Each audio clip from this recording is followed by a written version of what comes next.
What's up, everyone? Brad Chmielewski back again with Jake Williams and Ethan Barnowski. What's up, guys? Hey, how's it going? Yo, how's it going? I think we had a pretty successful episode 1 of the podcast, so here we are. We're returning. It looks like we didn't take our own advice and end the project after just one episode. That's a plus. So now we have no plan, and we keep going until we all hate it, or it just fades away, I guess. Odd fading, man. We're gonna do it. Yeah. How's everyone's week going? Do you think anything we should improve on or think about for this episode as we move forward into it? I just noticed that my camera was super bouncy, and that was about it. So I stabilized things. I'm good to go. Yeah, it's always those little things, right? Like, oh, my desk is messy, or the background's not right. Like, I don't see those until you hit record. Yeah. I don't know, man. My background's just a dark hole and a spin bike and some action figures, so it can't really get much better than that. Yeah, I rented all this stuff. It's just this is for the set. It's not real. It's not my stuff. Nice. It's just a backdrop. You need one of those like Kmart kind of things you take photos with. Yeah, this is just painted. It's not real. I didn't realize you could rent dogs. That's crazy. Nice. So I think on this episode, we kind of wanted to talk about meetups and gatherings and conferences, just social events, because Jake, you've been going to the Michigan motion graphics meetups lately, and you were a big part of the Chicago ones when they were here. And we recently had a Chicago meetup. We have Half Res. We have the C4D meetups. There's always just a lot of like community events going on, and I thought it'd be good to talk about like how important those are, how great it is to like connect with everyone, and I guess meet the people in your area too. So yeah, where do we want to start? We want to start Chicago and maybe these CMAG meetups, the Chicago Motion Artist Group. I was definitely like excited to talk about this because I was curious about what your role was, and if you wanted to talk about that, Brad, because you started the CMAG with a couple of people, I think. Maybe. Yeah, I started it with Mike Petrick. He kind of started it on online as like a really like a Facebook group, basically, kind of what it is now. But the idea was just everyone kind of hanging out and sharing work there and talking. But then I was like, let's just meet up and get together. Like, we spend so much time in front of the computer on our devices. Like, let's just go out and chat that way. It's a little more personal and gets you away from the computer. That was the whole idea. How many people like started out going to those? I think originally it was probably maybe the first month or first couple months. There's probably about 10 people. Yeah, you know, some of those standard people that you may know in the Chicago scene, you know, like Brad Stark and Eric Jensen and Nick Hopkins, Jack Danger, Nick Campbell. Those kind of people were there, just the ones who like to drink and who we were already getting together anyway. So now we were just hanging out under like an official umbrella. Nice. But now it's grown to, you know, most of the time there are like around 40 or so people at the Chicago Motion Artist Group meetups, and they range every month. There's different people. Some people can't make it. Some people drive in from Michigan or Wisconsin, and it's kind of nuts to come out basically to drink at a bar for a night. But I know there's a lot of people that come in from the suburbs too, so I try to pick places that involve places where you can park or easily park your car if it's a parking garage or something like that. So, but the meetups have been a great part, I think, the scene, and I know a lot of people have gotten work from them. People like get to know other people and find out who they need to talk to get work, and that's kind of I think my favorite part of it, because you get to meet these new people.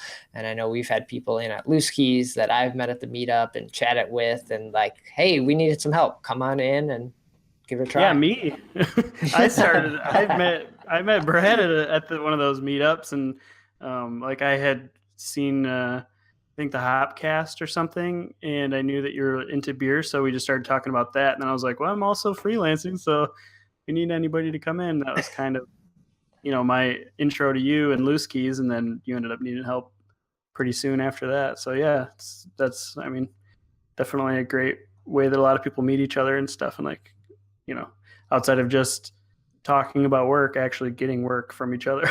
Because I know a lot of the time we end up going there and people talk about what new render settings are they using, or render, and how's Arnold treating you, or do you got any expression tips? And it's like, oh my gosh, I just got done doing that. I kind of just wanted to talk about beer and hang out.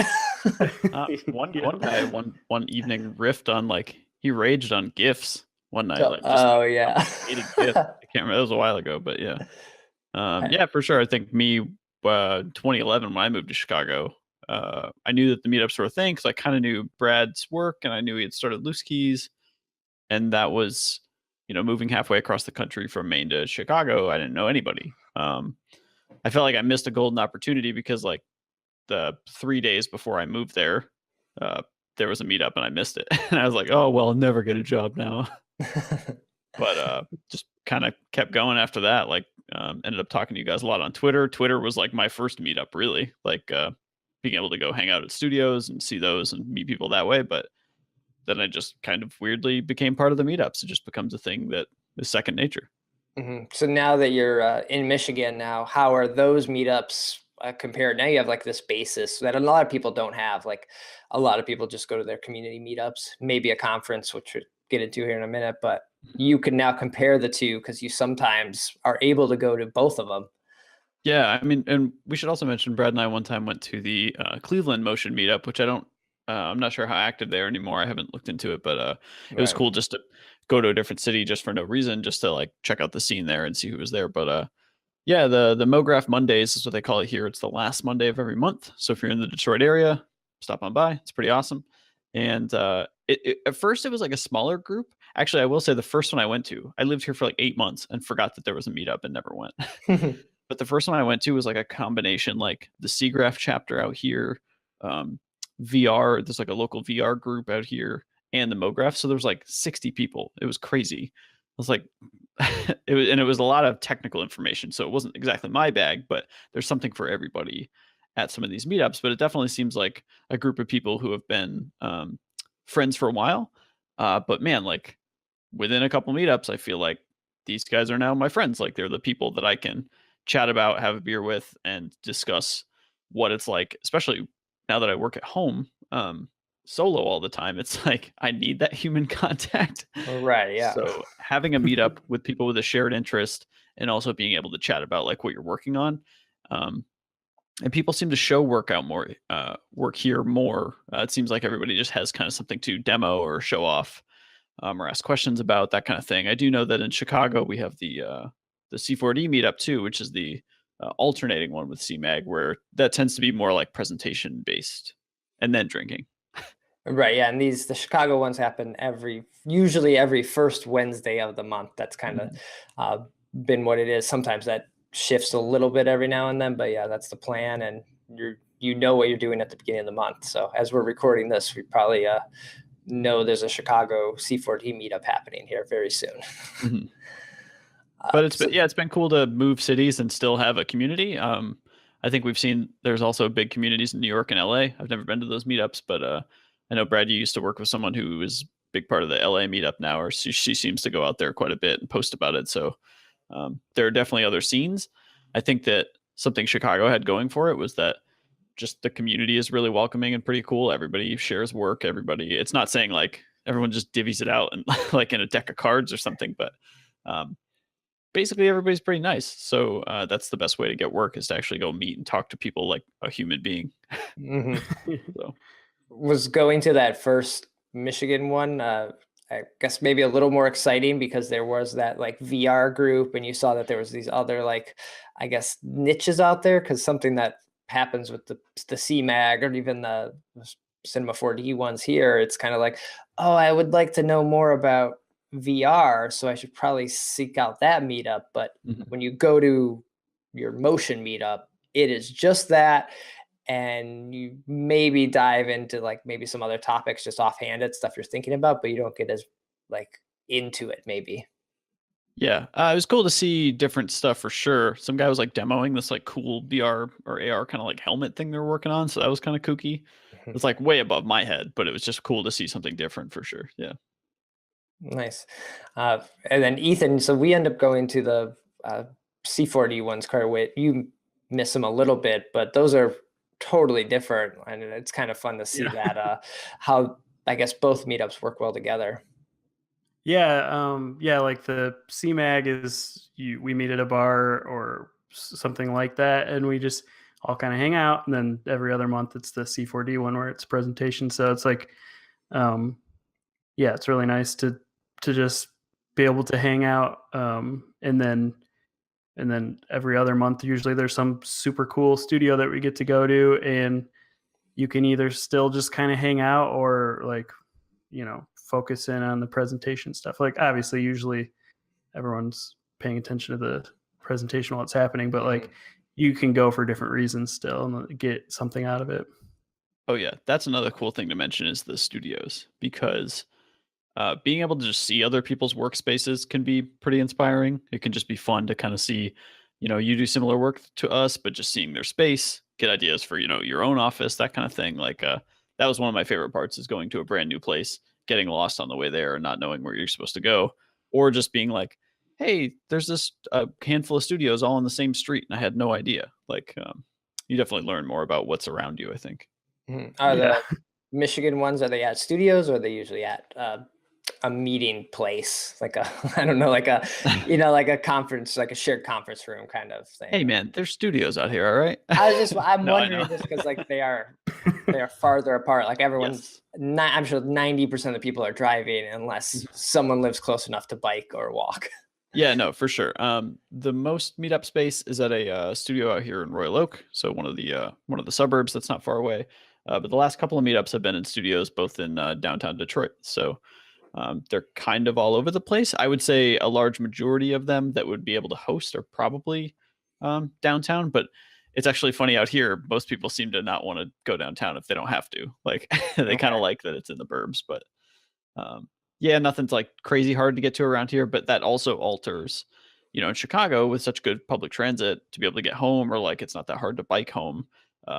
Drinking can ensue and be safer versus like, yeah, a lot of people in this area have to drive to get to where they're going. Oh, nice. And then, so we have the meetups, and those happen usually in the communities and scenes like that. But then there's the conferences, and I know, Jake, we went to NAB one year. It feels like forever ago now. But then there's always like these other conferences that are popping up. There's Blend now, that's huge. We were just talking about this motion conference in San Francisco or Santa Fe. There's SIGGRAPH. There's, I don't know, Adobe Max. There's just a lot of them. Any opinions or thoughts on the ones you've gone to or the ones you've seen? Well, that year we went to NAB was overwhelming. I'd love to go again some year, mostly because I think I didn't know what to expect the first year, and I also probably didn't know as many people. We had a group of like 6 to 8 of us maybe that were local Chicago friends that kind of stayed together, so we knew what we were looking for and looking to get out of the trip. But now I feel like because I'm remote, I know, quote unquote, know more people virtually just via Twitter or Slack or something like that.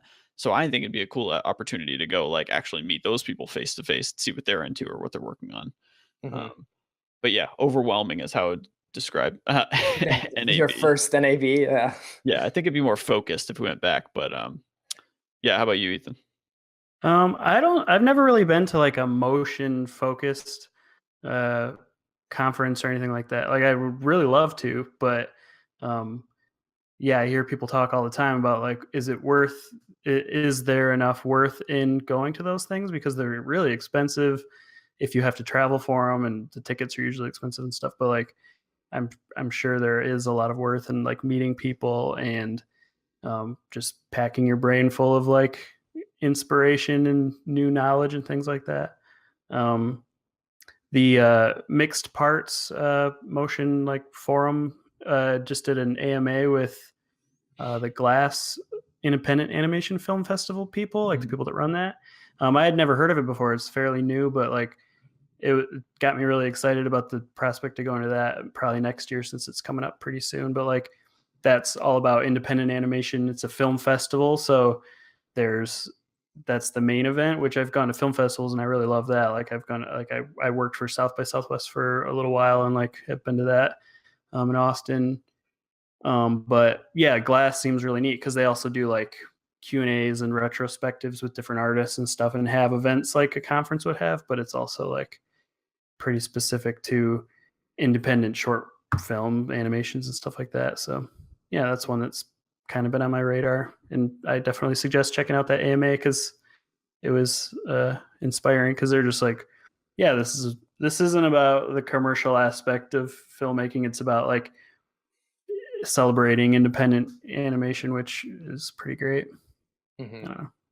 Yeah, some of those are just they are a wealth of information. I went to SIGGRAPH one year, and that was way over my head. Some of the talks we sat in on about like how they built the mesh for these buildings to explode and interact with their digital rendered fire. I don't know, whatever it was. It was like, I don't do that. One, I don't even know what you're talking about, and I don't think I need to know how to do this. So, but because SIGGRAPH is all about like very like cutting edge technology, and these people that are making these big budget films for the most part, and this is stuff that's going to maybe be in After Effects or Nuke maybe in like 3 to 5 years, but they're just writing it now and like, hey, look what we figured out how to do. It's like, damn, that's cool. How does it help me today? Well, I think, yeah, SIGGRAPH, I think definitely is the technical conference. Like, yeah, I feel like it was SIGGRAPH where you also learn, they talk about custom in-house tools that they use for projects, like to solve specific problems. So that's why there's technical artists that work on these things. They might not be making the thing look pretty, but they're making the builds work and the systems work for the artists to then go on. I think I saw a thing about the Warcraft film, which was the most amazing film of all time. I think it was at SIGGRAPH that they showed a hair system that they had to build for the orcs, and like how they actually had to customize it just for this film. And it's funny because these tools are only used on these like single projects. Granted, they take years, but yeah, it's just crazy what these people come up with. I think by the time the movie comes out, there's a whole new software technology that's like, we make hair totally different now. Yeah, because it takes so long to make those. All right, but it's super interesting. Yeah. But yeah, I would agree. NAB can be overwhelming, and it's also a place where you go to really to party. It's in Vegas. You can't have like a serious conference there. Like it just doesn't happen. Like because everyone wants to just like, hey, let's go gamble, let's go drink, let's stay up till 3 a.m. and just wander around. Oh, we got this festival or this conference. We'll make it there some point. And well, yeah, being social is also part of the experience. In Chicago, we have Half Res, which is it's a little different than some of these conferences because it's really like a super meetup, right? It's unclear sometimes what it is to a lot of people outside of Chicago, but at the end of the day, it's a super meetup because it's happening one day. There are people talking, and you're socializing and hanging out and just seeing all these people you might talk to online, or just reconnecting with some people that you haven't talked to in like a couple months. So I think all of them have like their own place, and they're pretty neat to see them evolve and grow. I know seeing what F5 grow from basically just an idea to what it is now is really cool. Yeah, is F5, is that every year, or is it still going on? I feel like I haven't heard much about it. I've also been paying attention, but I think it was every other year. Right, I think so. But I don't know the last time they did it. maybe they stopped and like I missed that, but I never made it to that. But it always seemed like a really cool event, and it grew much bigger than I think they thought it was going to. Yeah, you can tell there's a market for it, and there's like a want for those kinds of things, because that's sort of the problem that Half Res had, where like it was a super meetup, and because word of mouth got out and there were some like big names attached and stuff, like I think people thought it was a lot bigger than it is, or that it ever wanted to be. And so people were traveling from other countries and other cities and stuff to come to Half Res, and like they were like bursting at the seams with with people wanting to come and stuff, and they had to like limit tickets because they couldn't handle it. But obviously people really want to go to conferences and stuff like that, if that's the response they're getting for something that they're not really advertising too heavily or anything like that. Mm-hmm. So do you guys think it's worth it to go to the conferences when you also go to these meetups? Like they add different value, right? I think so, yeah. I mean, obviously, like I said, I haven't really been to a motion one, but I definitely want to. I think it would have a different value. Yeah, I mean, I think these days, at least in the motion design space, I think Blend is the cream of the crop, or at least the sexy one that everyone wants to go to. I think they've only done it twice now, and I don't believe they've announced this year at all. I can't imagine it not happening, but it seems like Blend maybe took the space that F5 was, if F5's not around anymore. But yeah, I think they're totally worth it. I mean, as overwhelming as NAB was, because also think about NAB as a product show, right? And it covers way more than just motion design. It's doing like technical stuff. There's whole sections related to like audio equipment that I couldn't explain to you. Right. So there's a lot there. But I think having a couple of days just like immersing yourself in that kind of thing. I've been to a non-related conference, motion design related conference in BlizzCon, right? That is all about Blizzard games, and it's 2 days of just surrounding yourself in that stuff. And I think that any of that stuff, if you're into it, like has tremendous value to just leave you inspired to meet other people, to learn their processes. I think it's kind of like, how like when you watch a tutorial and you're not watching it for the results, but you end up picking up like a workflow tip or a tactic from how the artist did it. That's what I kind of think conferences are like. You grab these little bits from the conversations that you have to people, and you bring all those back to your kind of workshop, and then like you're refreshed for the rest of the year to go. Yeah, I think they're totally worth it. But yeah, thinking about BlizzCon, I know we've gone, and you this past year didn't make it, but you were able to watch all the virtual stuff, all these talks, all these presentations. And that's where sometimes going to these conferences gets hard, because you want to socialize, but you also want to watch all these talks. But then if you're just sitting in the audience watching talks, why didn't you just stay home and watch it online, right? Yeah. I think something like a NAB or the Adobe Max thing, they announce new things, and like being there to test that firsthand or see that or get insight right there is really cool. But when you're watching a tutorial from someone that also posts tutorials every week, it's like, I'll just watch this later and try to experience the conference part that I can't get at home. Yeah, I know in past years too, we've the C4D Live, I think that's what they're called, the site booth at NAB typically does a bunch of live streaming of their tutorials, and we would like throw those on in the office just to kind of listen. And I think that's a good opportunity. They also post VODs, by the way. It usually takes a couple weeks, but then you can watch them later. Yeah. I think it's a good opportunity to see new tutorial people too, because I remember watching a 3D tutorial from NAB a couple of years ago from a guy I'd never heard of, and now I'm totally forgetting his name. But it was the way that he described the processes as someone who doesn't do 3D. He just made it seem like, okay, here's a problem. Here's how simple it is. Like, see guys, you just got to do that. Like, he took the technical out of it, and the way he spoke was cool. So I think finding other tutorial makers or other creatives virtually that way it's a good opportunity. Cool. So maybe you'll see us at some conference here coming up. I know we're always kicking around doing new things or going places, so maybe we should make it happen this year. Yeah. Well, there's always Half Res because we don't have to travel. Yeah. Well, you do now. Yeah. Okay, so we will definitely be at Half Res this year, and maybe one of these other ones. Yeah. Cool. Well, I think that does it for this second episode. I think it's pretty important going to these meetups, getting out from behind your computer. Even if you're interacting with these people online all day, like just go out to a meetup every once in a while. You can stay an hour if you don't like it or don't feel comfortable. No one's going to judge you or be upset that you had to go. Just say, oh, I got to take care of some work, and you're out. Yeah. And if we could advertise our local brands. Of course, if you're in Chicago, CMAG and Cinema 4D meetups every month are an awesome opportunity. If you're out in Detroit area, last Monday of every month is MoGraph Mondays. I think both of those, or all three of those, are pretty easy to find online too if you're in those communities. But met a lot of new people. I've been going to these things for like 7 years. I know Brad's been going longer. But, it's a great way to meet people, especially students too. It's a cool way to come out and just be able to talk to people about what you do in the real world.